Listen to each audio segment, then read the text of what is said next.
আমি এই মহান সংসদের অভিভাবক হিসাবে মাননীয় স্পিকারের প্রতি বিনয়ী অনুরোধ করব যে আপনার অভিভাবকত্বের জায়গাটা আপনি সুদৃঢ় করুন। আমাকে ক্ষমা করবেন, আমি আপনাকে দুর্বল দেখতে পাচ্ছি। আমি চাই আপনি বলিষ্ঠ কমান্ডার হয়ে, অভিভাবক হয়ে এই সংসদ চালাবেন। নীতিবিধির জায়গাগুলো যতদূর সম্ভব পরিপালনে আপনার চেষ্টাকে আপনি ম্যাক্সিমাইজ করবেন। এটা অতীতের সমস্ত জঞ্জাল এবং ঝামেলা জমে আজকে এই অবস্থায় আমার গিয়ে। উন্নয়নের জন্য বছর বছর বরাদ্দ হয়েছে বাজেটে, কিন্তু সেই উন্নয়ন অধরা রয়ে গেছে। উন্নয়ন হয়েছে কিছু ব্যক্তির, কিছু গোষ্ঠীর। আমরা এখন একটু জনগণের উন্নয়ন দেখতে চাই, জনগণের সমস্যার সমাধানটা হোক সেটা আমরা দেখতে চাই। আমি অতীতের মতোই গভীর শ্রদ্ধায় আমাদের দূর এবং সম্প্রতি ইতিহাসের সকল শহীদ, সকল যোদ্ধা এবং সকল আহত ও পঙ্গু ভাই বোনদেরকে স্মরণ করছি। যারা চলে গেছেন, মহান রবের দরবারে তাদের শাহাদত কামনা করছি। যারা বেঁচে আছেন তাদের সুস্থ ও দীর্ঘ জীবন কামনা করছি। আজকে যেহেতু মাগরিবের আগেই অধিবেশনটি শেষ হওয়ার আশা ব্যক্ত করা হয়েছে, এজন্য আমি আমার কথাগুলো সংক্ষেপেই শেষ করার চেষ্টা করব ইনশাআল্লাহ। প্রথমেই মাননীয় প্রধানমন্ত্রীকে ধন্যবাদ জ্ঞাপন করছি। এই মাত্র উত্থাপিত একটি প্রস্তাবে তিনি যেভাবে নিজের অভিপ্রায় ব্যক্ত করেছেন এবং আমার প্রস্তাবের জন্য আমাকে অভিনন্দিত করেছেন, আমি ধন্যবাদের সাথে তার কৃতজ্ঞতাও জ্ঞাপন করছি। এই মহান জাতীয় সংসদ একটি ব্যতিক্রমী সংসদ। আমরা সবসময় বলে আসছি এটি মজলুমের মিলন মেলা। এই সংসদটা যত সুন্দর হয়ে চলবে, বাংলাদেশের মানুষের অন্তর থেকে তত হতাশা দূর হবে, আস্থা বৃদ্ধি পাবে এবং দেশ গড়ার কাজে সকলে এগিয়ে আসার অনুপ্রেরণা পাবে। আমি এই মহান সংসদের অভিভাবক হিসাবে মাননীয় স্পিকারের প্রতি বিনয়ী অনুরোধ করব যে আপনার অভিভাবকত্বের জায়গাটা আপনি সুদৃঢ় করুন। আমাকে ক্ষমা করবেন, আমি আপনাকে দুর্বল দেখতে পাচ্ছি। আমি চাই আপনি বলিষ্ঠ কমান্ডার হয়ে, অভিভাবক হয়ে এই সংসদ চালাবেন।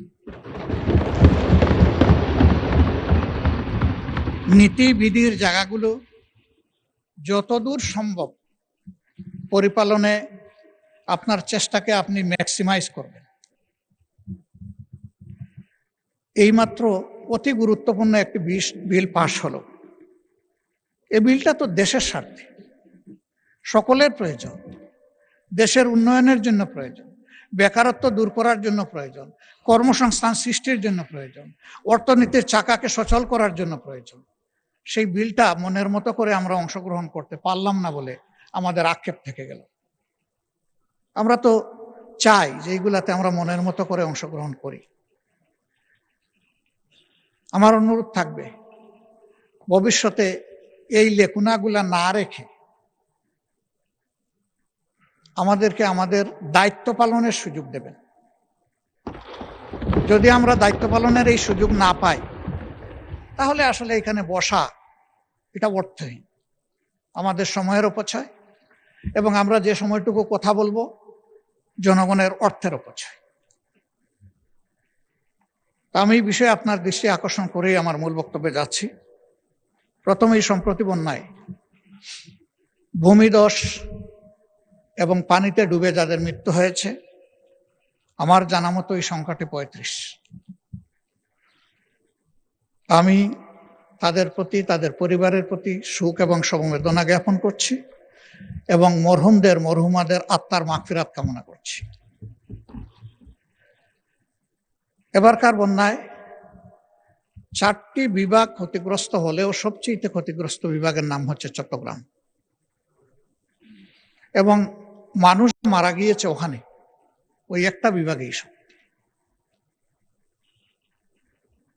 এই বিষয়ে সরকার ইতিমধ্যে গুরুত্ব দিয়েছেন, আরো গুরুত্ব দেওয়ার জন্য আমরা আহ্বান জানাই। বিশেষ করে যারা নিহত তাদের পরিবারকে বিশেষ কোনো সহযোগিতা আর্থিকভাবে দেওয়া যায় কিনা এ বিষয়টা কনসিডারেশনের জন্য মাননীয় প্রধানমন্ত্রী এবং অর্থমন্ত্রীকে আমি অনুরোধ করব। অর্থমন্ত্রী যদিও সারা বাংলাদেশের, কিন্তু তিনি তো চট্টগ্রামের সন্তান, তার একটা বিশেষ দায়িত্ব বর্তায় এটার দিকে তিনি নজর দিবেন, এটা আমি আশা রাখি।